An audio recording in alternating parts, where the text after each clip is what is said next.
احتمالا روزای اولی که از عشق جدا شدی، یا شاید روزای اول نباشه، مدت زمان زیادی از اون شکست عاطفی گذشته باشه، ولی هنوز تو داری با خودت یه باری رو حمل میکنی. اگه روزای اول باشه، احتمالا اینجوری فکر میکنی که آسمون اصلا برات تیر و تاره. شاید یه وقتایی تو اصلا آسمونی رو نبینی، تو پرنده‌ای رو نبینی، صدایی رو نشنوی، چیزی رو حس نکنی. ممکنه مدام بری گوشی تو چک بکنی، مدام منتظر باشی کسی که قبلا توی زندگیت بوده الان کنارت باشه، اما اون نیست. ممکنه تلاش‌های دیگه‌ای هم کرده باشی، استوری گذاشته باشی، چه میدونم چیزی گفته باشی، ولی اون فرد برنگشته باشه. اگه تمام این خصوصیات رو داری، این ویدیو برای توه. من سوگندم، مدرس روانشناسی و داستان. احتمالا ویدیو شورتم که در مورد وابستگی بود و شنیدی بعد اومدی اینجا. خواستم یه سری چیزها بهت بگم. ببین، خیلی طبیعیه که الان احساس تو احساس خشم باشه یا احساس ناراحتی باشه. خیلی تلاش نکن بخوای شاد باشی، خیلی تلاش نکن بخوای خودتو یک جور دیگه ای نشون بدی که یهویی فوران کنه، شب بشه بری به شدت گریه کنی، حالت بد باشه. خب اگه الان تو به صورت مناسب تخلیه نشی، بعداً نمیتونی خوب زندگی بکنی. حتی اگه بری توی رابطه دیگه، هنوز هم خاطره یه طرف اول زندگیت باهات همراه میشه و اذیتت میکنه. اصلا شاید همین الان توی رابطه باشی، ولی داری به شخص قبلی زندگیت فکر میکنی، به خاطر اینکه هنوز اون سوگه توسط تو انجام نشده. این چیزیه که خیلی اهمیت داره. ممکنه که از بس فشار میارن سوشال مدیا به اینکه پشو و حرکت کن، کار انجام بده، نمیدونم هدف داشته باش. ممکن تو هم الان داری به خودت فشار میاری، اما روزهای اول اصلا جای این کارا نیست. روزهای اول جای تخلیه احساسات توه. ببین الان اگه بری با دوستات درد و دل کنی، یا با آدم‌هایی که میشناسی، حرفی که بهت میزنن اینه که بابا فلانی لیاقت نداشت، ممکنه بد بوده باشه، یا فلانی اینجوری بوده. چرا؟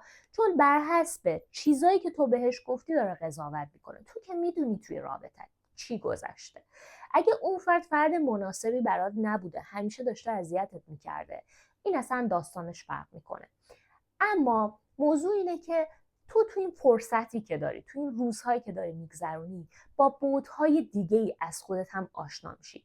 یعنی جاهایی که خودت هم اشتباه کردی متوجه میشی و این واسه یه درسی میشه. یه وقتایی وقتی که من مراجعه دارم میبینم که آدما که رو خودشون کار میکنن و اون وابستگی که از بین میره، طرف قبلی زندگیشون هم برمیگرده. اگه فرد مناسب زندگی تو باشه، امکان داره دوباره برگرده، اما موضوع اینه که رفتارهای قبلی دوباره تکرار نشه، افکار قبلی دوباره تکرار نشه. اصلا ممکنه اون فرد زندگی خیلی تو رو دوست داشته باشه، اما اگه تو مثلا احساس از دست دادن داشته باشی، دوباره از دستش میدی. اگه آدمی باشی که حسادت داشته باشی، دوباره از دستش میدی. ببین اینجوری نمیشه.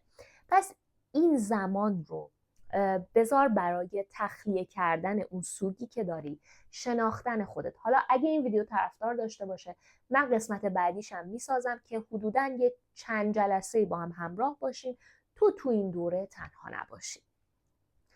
حالا چه کاری میتونیم انجام بدیم برای اینکه تخلیه بشه احساسمون؟ ببینید، نگاه کنید، کلا توی تحقیقات میگن زمانی که تو یه فردی رو از دست میدی که بهش خیلی وابسته بودی، خیلی دوستش داشتی، خیلی برات مهم بود و خاطره باهاش داشتی، این باعث میشه که تو نتونی به همه کارها دوباره برگردی، یعنی از اول برگردی و اون شخصیتی که قبلا داشتی و برگردی. خب باید بپذیری، یعنی قدم اول این که تو باید قبول کنی فرد مورد علاقه تو در حال حاضر توی زندگی تو نیست. این خیلی سخته. حتی باید این رو بپذیری که امکان داره هیچ وقت برنگردن. خیلی سخته، من اینو میفهمم، اما حتی اگه دوست داری برگرده، این پذیرش رو باید داشته باشی، وگرنه کارهای عجیب انجام میدی. زیاد زنگ میزنی، زیاد SMS میدی، بعد طرف دوستت هم داشته باشه، این چسبندگی عاطفی رو ببینه، ازت فرار میکنه. عشقت برای تو مثل یک سقف محکم بوده، یک سقف محکمی که تو بهش تکیه کرده بودی. خب برای اینکه بتونی خوب بشی، باید آروم آروم با چکش اون سقف رو فرو بریزی، ولی من ازت میخوام الان این کارو نکنی، چون فعلا آماده نیستی. برای همین اولین قدمی که برمیداری برای ساختن یک سقف جدید برای خودت توی زندگی اینه که اون سقف قدیمی رو توی زندگی نقاشی کنی.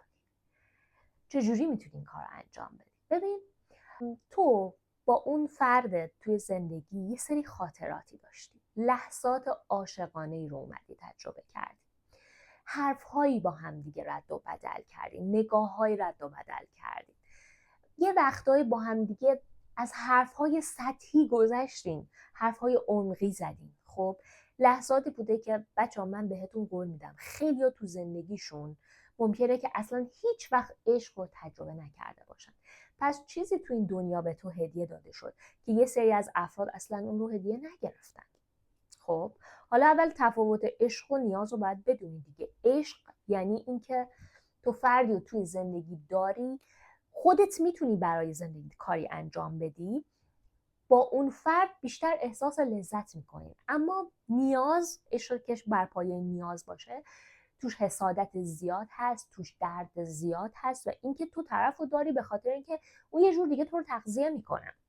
حالا یا اعتماد به نفس تو تغذیه میکنه، یا چه میدونم پول تو تغذیه میکنه، یا بهت یک کمک خیلی بزرگی توی زندگی میکنه که تو بدون اون اصلا نمیتونی چه قدمی برداری. خب تو الان میای چی کار میکنی؟ اون لحظات زیبای قشنگت اگه عشق بوده باشه، اگه نیازم بوده باشه، اب نداره، یادداشت بکنیم. بالاخره لحظه‌ای داشتی که حس کردی عشق بوده که تو رابطه موندی. یه دفتر بگیر، یه دفتری که دوستش داری. خب حالا اگه خیلی حوصله نداری بری بیرون، هرچی دم دستت اومد، کاغذم دستت اومد، اوکی. یه دونه خودکار بگیر و لحظه هایی که با عشقت گذروندی، خیلی قشنگ بود، خیلی زیبا بود رو یادداشت کن. یک جوری یادداشت کن انگار داری برای اون شخص توی زندگیت نامه می نویسی. مثلا چه میدونم، یاسر عزیزم، سحر عزیزم، محمد عزیزم، ممنونم از اینکه تو در زندگی من اومدی تا من با بعدهایی از وجود خودم آشنا بشم. چرا؟ چون توی رابطه میری مثلا میبینی که یه جاهایی حس مادری داری، یه جاهایی حس معشوقه بودن داری، یه جاهایی حس بچه بودن داری که توی انواع زنان من در مورد این موضوع صحبت کردم که آخر ویدیو هست. خب یا انواع مردان، تو یه احساسات جدیدی رو تجربه کردی. تو میگی آقا من اصلا گذشت نداشتم ولی رفتم توی رابطه تونستم گذشت بکنم. تو میگفتی من انعطاف پذیر نبودم، اما وقتی توی رابطه دیدی انعطاف پذیری، توی یه جاهایی بخشنده نبودی، مثلا از حیوونا خوشت نمیومد، اما توی رابطه با این فرد ایدئالت یه چیز جدیدی در تو به وجود اومد، بخشندگی به وجود اومد. خب اینا چیزاییه که تو به دست آوردی از این رابطه. اونا رو بیا یادداشت بکن و از اون طرف مقابل تشکر بکن بابت اینکه من بخشنده تر شدم، بابت اینکه فهمیدم ظرفیت بالای وجودی دارم، بابت اینکه من آدم هدفمندیم. حتی اگه توی این رابطه مثلا صبوری کردم یا تو رو گذشت کردم در قبالت، میخواستم به یه هدفی برسم، خلاصه یه هدفی بوده این وسط. از اون طرف تشکر کن، حتی بابت اینکه با صورتش حتی یک زیبایی به تو هدیه داده، یه لحظه قشنگ به تو هدیه داده، یه غذایی به تو هدیه داده، یک هدیه‌ای به تو داده. خب یا صحنه‌ای رو با هم دیگه تجربه کردیم.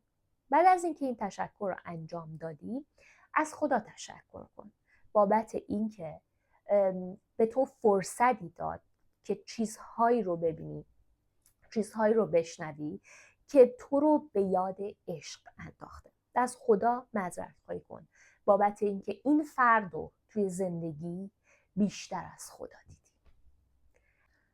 اونقدر بیشتر دیدی که حالا که رفته احساس میکنی نمیتونی زندگی کنی. این اصلا نباید به تو احساس عذاب وجدان بده. فقط از خدا اینو بخوا که خدای من، عزیز من، به من قدرتی بده که من بتونم رو پای خودم دوباره وایسم، بتونم این سوگو رد کنم و بتونم دوباره به تو اعتماد کنم، دوباره به آدم‌ها اعتماد کنم، دوباره به زندگی اعتماد کنم، آرامش داشته باشم. به خدا بگو من از تو ناراحت نیستم، قطعا تو چیزهایی دیدی که من ندیدم، چیزهایی میدونی که من نمیدونم. خب ازت میخوام اگه این عشق به صلاح منه توی زندگی من به شکل دیگه‌ای در زمان مناسب بیاد و اگه به صلاحم نیست ظرفیت وجودی من بالا بره، طوری که بتونم به راحتی بپذیرم. موقع نوشتن این نامه ببینید خیلی سخت نگیرین پیام بدین، مثلا اول نامه اونو بنویسم، نامه خدا رو بنویسم یا نامه به طرفم بنویسم، هیچ فرقی نمیکنه. خب مهم اینه که یادداشتش بکنید. بعد ممکنه وسط این یادداشت کردن، وسط مرور کردن اون خاطرات، اشک از چشاتون بریزه، ممکنه یه ذره درد بکشین، ناراحت بشین، اما به این فکر کنید که یک بار میخوام این سوگ رو تجربه بکنم، به جاش هر روز و هر شب هی با خودم نشخوار فکری ندارم، هی فکر نمی کنم، هی اعصابم به هم نمیریزم. یک بار درست و حسابی این درد رو بیرون بریزید. ببین الان من گفتم عشق بدین، تشکر کنید از عشقتون، تشکر کنید از خداوند، ازش معذرت خواهی کنید. خب ولی یه وقتایی شما ممکنه سرشار از ناراحتی باشید، ممکنه سرشار از خشم باشید، از اون فرد خوشتون نیاد الان با اینکه دوستش دارید. بهش میگن انگلیسی ها میکس فیلینگ، یعنی تو هم ناراحتی هم طرفو خیلی دوست داری. خب ممکنه این احساسات منفی رو داشته باشی. اگه اون احساسات منفی رو داری و اون عشق، این کفه ترازوش بزرگتر نیست، پس باید اون ناراحتی و خشم هم تخلیه بشه. پس کاغذ رو که گرفتی می‌نویسی چه میدونم احمد عزیزم، یاسر عزیزم، سارای عزیزم، از تو ناراحتم بابت اینکه چه میدونم فلان روز آبرو منو بردی، فلان روز صدات رو من بلند شد، فلان روز فلان حرفو به من زدی، یا اینکه من رو ترک کردی، یا ناراحتم کردی، یا از من استفاده کردی، هر چیزی که تو ذهنت میاد. توی قسمت ناراحتم مهم نیست چند خط بنویس من ناراحتم چون و دلیلاشو بیار، چون آروم میشی، تخلیه میشی. اگه خشم داشتی بنویس که فلانی از تو خشمگینم به خاطر اینکه دوباره کاراشو بیای بنویس. خب ولی اگه ناراحتی داشتی، خشم داشتی، باید اون عشقم بیاری که در واقع بیا تو رو آروم بکنه. ناراحتی، خشم، بعدش میریم ولی دوستت دارم ولی دوستت دارم چون تو چیزهایی رو توی زندگی به من هدیه دادی و اون چیزها رو یادداشت کن، به زور سعی کن یه چیز خوب رو به دست بیاری و تهش برگرد به تشکر به خداوند و احساسات خوب. بعد از این نامه من بهت قول میدم حالت خیلی خوب میشه، به شرط اینکه خودتو سانسور نکنی، خود واقعی باشی، خودت باشی. خیلی از روانشناسا و آدمهای تحصیل کرده ای هستن این روش رو پیشنهاد کردن و گفتن که این باعث میشه که، چون ببین سوگ در واقع، سوگ بعد از شکست عاطفی دقیقاً شبیه مرگه. اون احساس تو کاملا قابل درکه. نمیتونی مثلا با عمه درمانی بقیه حالتو خوب بکنی یا برم پارتی، برم با دوستان بیرون یا نه، با این چیزا نمیشه. کاملا باید روبرو بشی با اون درد. خب نامه رو مینویسی. بهترین روشش اینه که تو اون رو خاک کنی. اونو خاک کنی. حتما شنیدی خاک آدم رو سرد میکنه دیگه. این کار رو انجام بده. نامه رو قشنگ خاک کن. اگه هدیه و چیزی هم داری از اون طرف دوست داری جلو چشت نباشه، اونا رو هم خاک کن. خب یا میتونی تو آب دریا بندازی و خودتو رها میکنی. خودتو از چیزهایی که تو رو به اون اومده پیوند داده میای رها میکنی. این فقط برای قدم اوله، فقط برای اینکه حالت بهتر بشه. اگه انجام دادی اینجا به من بگو که من جلسه دوم رو برات بذارم. به من بگو که الان چه احساسی رو دلت میخواد تجربه بکنی، چه احساسی داری و چه احساسی رو دوست داری تجربه بکنی تا من توی ویدیوهای دیگه هم اینو در نظر بگیرم. حتما ویدیو انواع زنان و انواع مردان رو ببینید. الان فرصت خیلی خوبیه که با خودتون آشنا بشید و اگه از این ویدیو خوشتون اومد حتما دکمه سابسکرایب و زنگوله رو فشار بدید و ویدیو رو لایک بکنید، به خاطر اینکه یه فرصتی در اختیار دیگران قرار میگیره که اونا هم حال بهتری رو تجربه کنن. ببینید این کانال ترکیب داستان و روانشناسیه. الان منتظرم که شما یه ذره حالتون بهتر بشه و بعد از داستان‌های استفاده کنم که باهاشون آرامش بگیرید. در پناه خداوند باشید. خدا نگهدار.